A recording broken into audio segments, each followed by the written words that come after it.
good? Everything good? All right. Welcome to Fireproof TV. We have a special guest in the audience. On the show. Can you introduce yourself and tell people how they can follow you? Hi, I'm Tania Estrada. I'm a comedian, and you can follow me at Tania Estrada 334. TaniaEstrada 334. Awesome. First off, who is Tania Estrada? How would you describe yourself as a comedian? Oh man, that's such a open-ended question.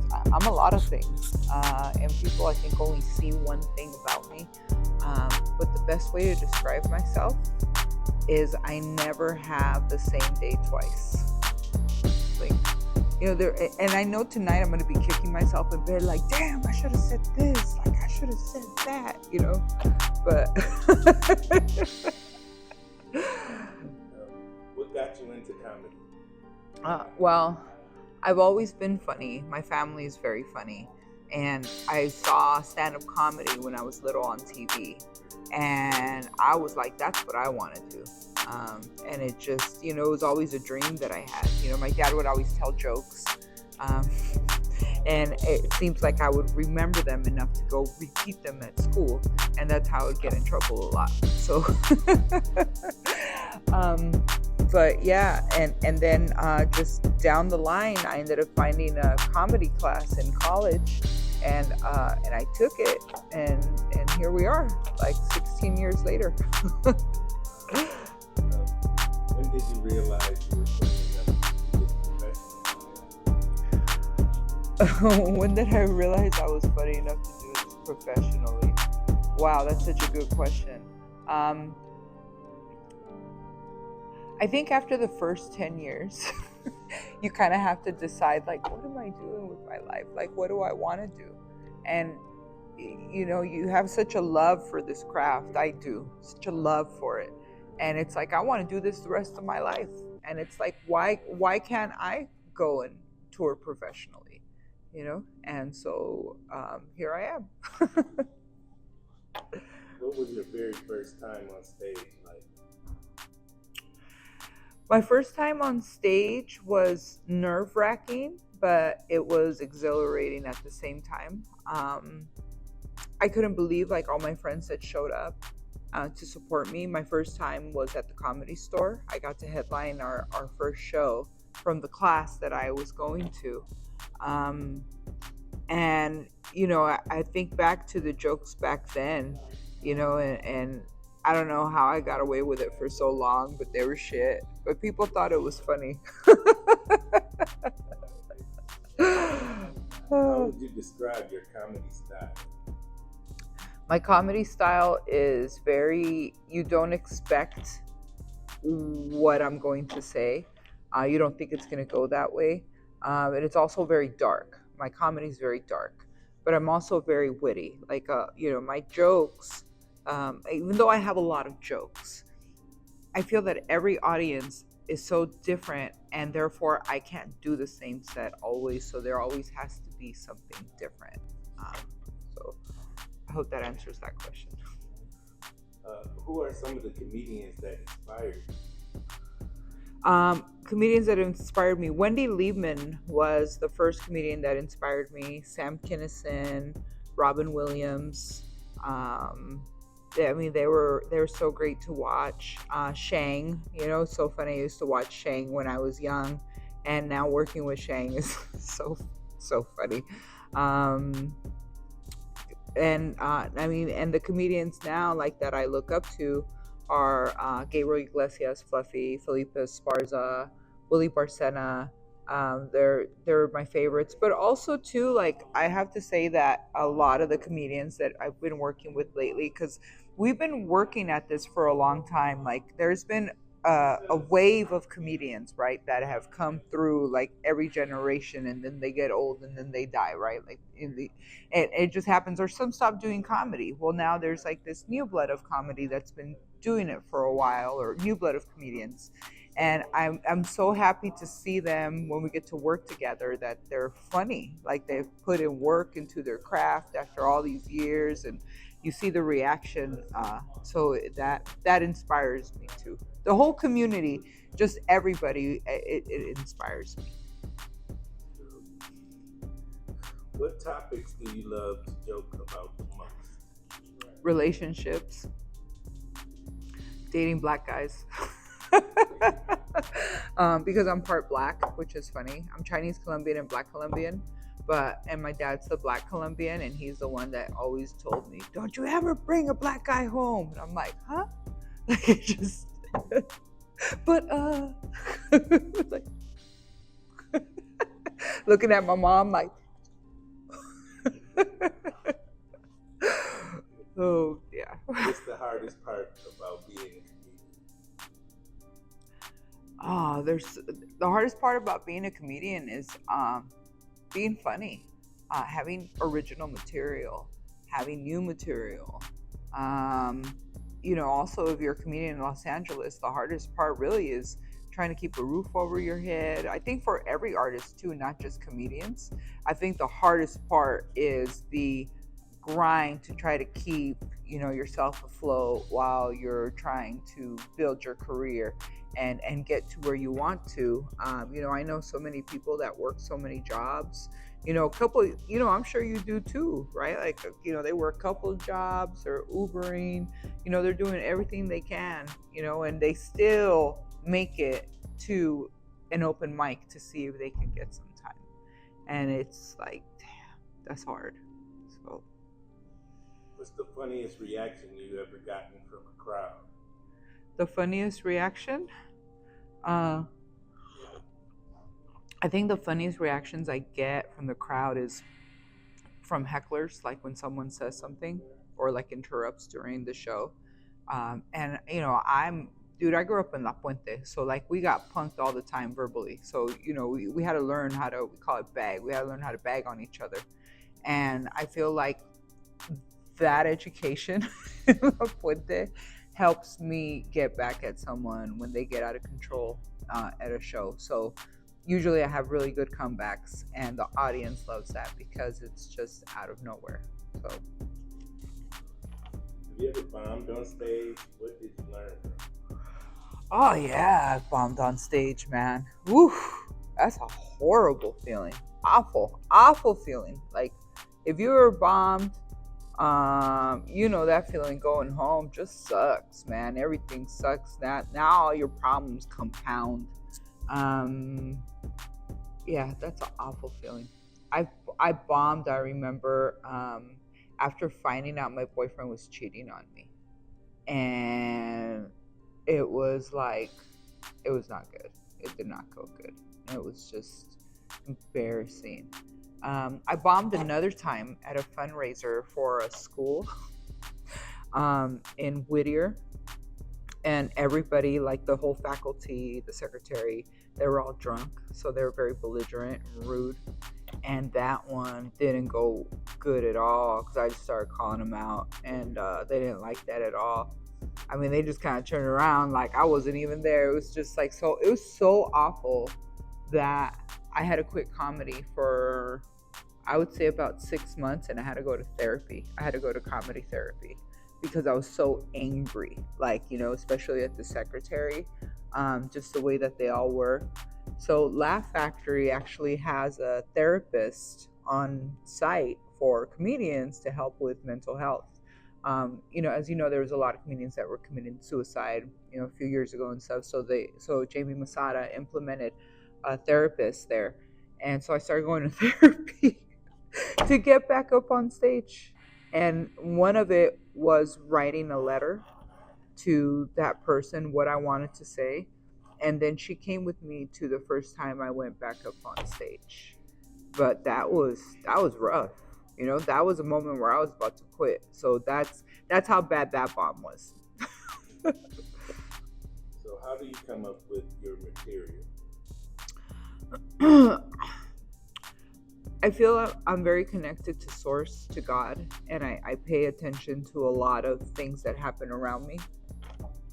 And I feel like a lot of them are always things that the universe is telling me, pay attention, stay in the present. And you'll find so much laughter in it. And I do, like, just like standing at the 99-cent store, waiting in line. And then I don't want to describe it because it's just like a whole thing that happened. And I was like, oh my God. I was like, that was God. That's God telling me that's a joke right there. And I totally went in my phone, started writing it out, because you actually forget 10 seconds after you have the idea. So I go right in and I start writing the joke down. And it was so good. I did the act out at what happened at the 99-cent store. It's like every time there's always little things that happen. So that's where I get my material from. And a lot of it, when I see something or I hear something, my mind automatically judges it in a way that compares it to something else. And that's where the joke comes from, because it's a funny comparison. And that's how I try to stay original with my material, because I feel like a lot of comedians do kind of almost the same jokes, not really, but some. And I just don't want to have the same kind of material. So that's where I draw from. Do you write everything down or freestyle on stage? No, I write. I write in my phone. I have so many notebooks over years, but I also do freestyle. Like, there are moments where things will happen on my way to the show that I'll freestyle and it works. So, but freestyling was my original way of doing comedy. That's the way that I was taught. But then when I started really getting into it and really learning, that's when I learned that I need to write everything down, and I need to go through it, and I need to figure out what's missing, what's needed, and then really construct the joke. So yeah, there's work in it for sure. What makes a joke hit versus flop?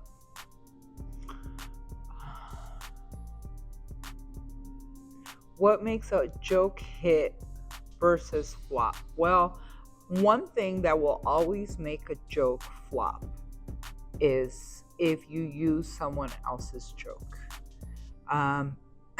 There's a vibration in authenticity, and there's a vibration in truth. And the audience sitting there as a collective can feel your energy. So they can tell whether you're being authentic, or they can tell whether you're not being truthful or you're not relaxed, and they absorb that. When you come and you tell someone's joke, you and your body know that that's not your joke. So you're not going to tell it the same way that someone tells it, and it won't hit. Like that, you can hear the flop and you can feel the deadness. And sometimes you can see the comedian in the back like, that motherfucker stole my joke. Like, I'm standing right here, they took my joke. So I've noticed that always flops. What always flops I see is when women start talking about periods. I've just never seen a good period joke, like, ever. It never, people are really uncomfortable about menstruation, and they don't want to talk about it in comedy. So it's weird. Also too, people get really uncomfortable with women talking about sexual things. That kind of flops, it's just kind of strange. It's just also too in the way you say it. And if you don't prepare and you get up there and you do something that your friends told you was funny when you guys were drunk in the backyard like 2 days ago, that's usually gonna flop. So how do you handle hecklers? Well, when someone jumps in and says something, the audience feels it. And when you're in a flow and they say something, you have to stop and you have to address them, no matter what it is, because the audience felt it too. And then you just got to kind of work your way back into what you're doing. So that's how I handle it. I'll address it and I'll go back to it. If they keep going, then I'll hit them with a little something else, right? And then if they keep going, then I'll get a little bit more aggressive, really kind of insult them, in a way that makes them look stupid.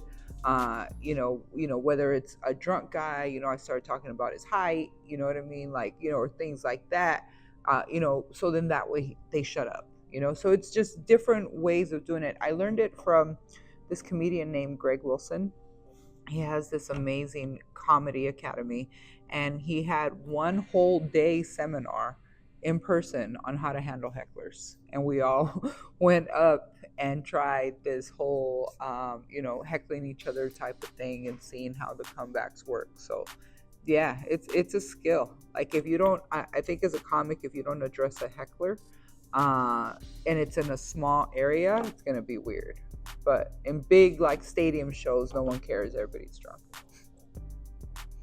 What's your favorite venue or city to perform in? Ooh, well, my favorite venue right now to perform in is at Long Beach Laugh Factory because it's such a beautiful space. Hollywood is too; it's beautiful, but Long Beach is so much bigger, and it's just nice that it's become like a second home to me. I have a show there on Wednesdays that I produce with Mel Garcia, so I love being on that stage. But if I can get out, when I can get out and go to Vegas and perform in Vegas, now that's a feeling. That feels good because you're out there, it's a city of entertainment. And I have a good time out there when I get to go there. How has social media helped your comedy career? Social media has helped my comedy career by giving me different ways to reach different people to find me or find my comedy, and get new audiences from there. I love that, it's evolved. Social media has evolved in a way where we can do skits. And I love skits. I've always loved skits since the days of In Living Color. So when I get a chance, I love to participate in a lot of them or write some of them and do them. So that's what I love about social media, is that part, the funny aspect. That's helped a lot in my career. I think overall in life, social media has just helped in being the new school we didn't know that we had because we learned so much there. So yeah, that's. What's one joke or bit that always works for you? I have this joke.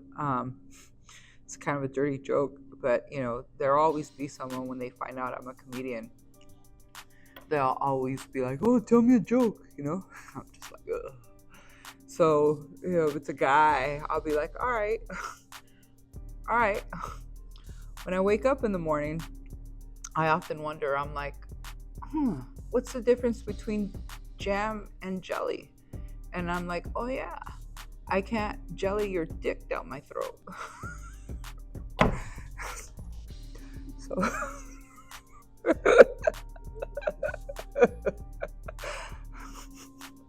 right, what advice would you give someone starting in comedy? Get a job. Get a job. You probably won't get paid for the first like 5-10 years, so keep on trucking. What's next for Tania Estrada? Any shows or projects coming up? Yes, well, I have started comedy at La Cita Bar in downtown LA, which everybody loves. La Cita Bar. It's called La Mala Vida Comedy. We've just had our second show, and they really love it, and they've gotten a really great response from everybody. So it looks like we're going to be doing this on a regular. It's going to be the second Tuesday of every month, and then also the venue Hello Stranger, which is my friend Angela Romero. This is her nonprofit. She has this beautiful bar in Little Tokyo, which you were at. It's so gorgeous, and so that's my new location for shows. So I'm going to be doing a lot of shows in the downtown LA area, but also in the Valley. And then what's next? I'm just trying to balance life with just so much going on. So Tixtown, which is what's going on. So I guess this is the announcement, huh? So I've been working with Tixtown for the past few months. The president, Sasha Koch, I want to say, is it Koch? Coach? It's German, okay? He's like a German Elon Musk type. And he started this app where I can sell tickets to my events through it, and I'm able to organize everybody in a way that works so well. And at the end of the show, I'm able to pay everybody that same night through the app, which is different as opposed to, like, when we do shows through Eventbrite, they're like, oh, we'll get back to you in 3 or 4 days, and everybody's like, hey, where's my money? And it's like, this has solved all those problems for me not to feel that feeling, after a show. We're like, hey man, so when am I gonna get paid? Like, so I've been working with them. I love working with them. And I just got named the director of creative growth and marketing at the company. So they've seen how I've been onboarding people and getting people to use the app, and how I know how the app works so well, and I'm able to show people. And now I get to use my love of skits and commercial making and filmmaking, and do more with Tixtown. So I'm very excited. So that's what's happening. When people leave your show, what do you want them to feel? I want them to feel like they had a break from life. I want them to feel like they haven't laughed that hard in a long time. And I love hearing the feedback when people come and tell me that they really needed to laugh. That's a beautiful feeling. Okay, that was the last question, but I do have a rapid fire section.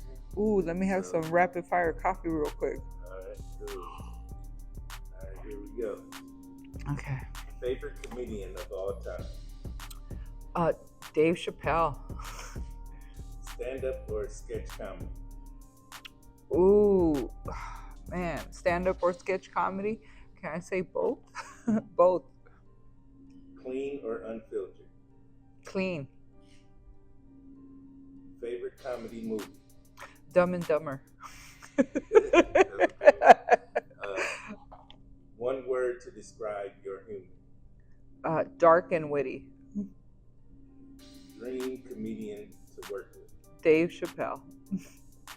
Favorite joke you've told? Jam or jelly? Small crowd or big crowd?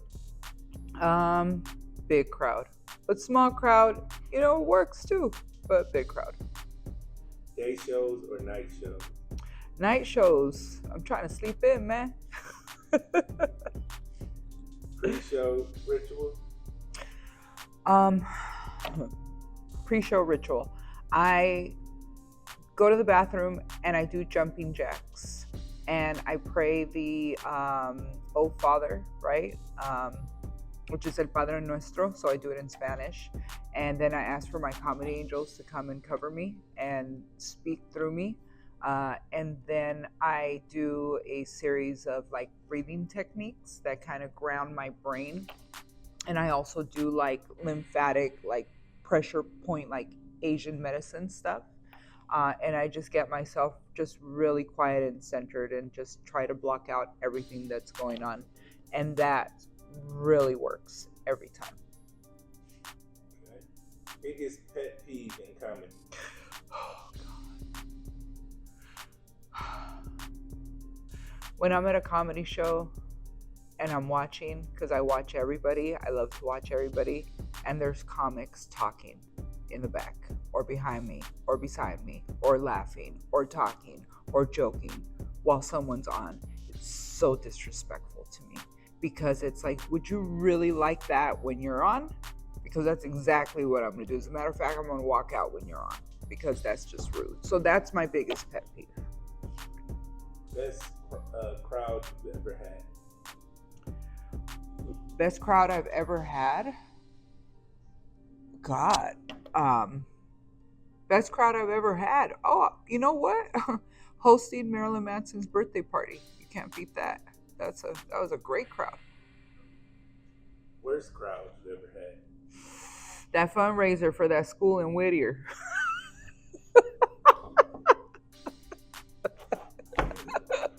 Instagram or live stage? Live stage. Viral clip or live reaction? Viral clip. Over and over and over. Fame or respect? I already got all the respect, so fame, baby, fame. Netflix special or sold out tour? Ooh, Netflix special for a sold out tour. One word for the comedy industry. Get a job. Advice in one sentence. Let all the toxic people go. Like you know, if you don't know what a toxic person is, it's that person that's always making you cry, making you upset, making you wonder, making you doubt yourself. You're never going to get anywhere in life if you don't have a calm nervous system. You really got to work on that. And in order for you to get messages from the universe for your creativity, you have to have a calm nervous system. Because if all you hear is static, you're never going to get the message. So if you've been thinking about getting rid of that tóxico or tóxica, do it. It's for your mental health. All right, last question. Legacy. What do you want yours to be? I want them to say, man, that was a funny bitch. And she had a big ass and it was real. All right, man. Listen, y'all already know what it is. It's Fireproof TV. Shout out to Tania Estrada, bringing the laughs. Make sure y'all follow her on Instagram, Tania Estrada 334. Tap into her shows and subscribe to Fireproof TV. Bringing you real talent every time. Let's go. Let's go.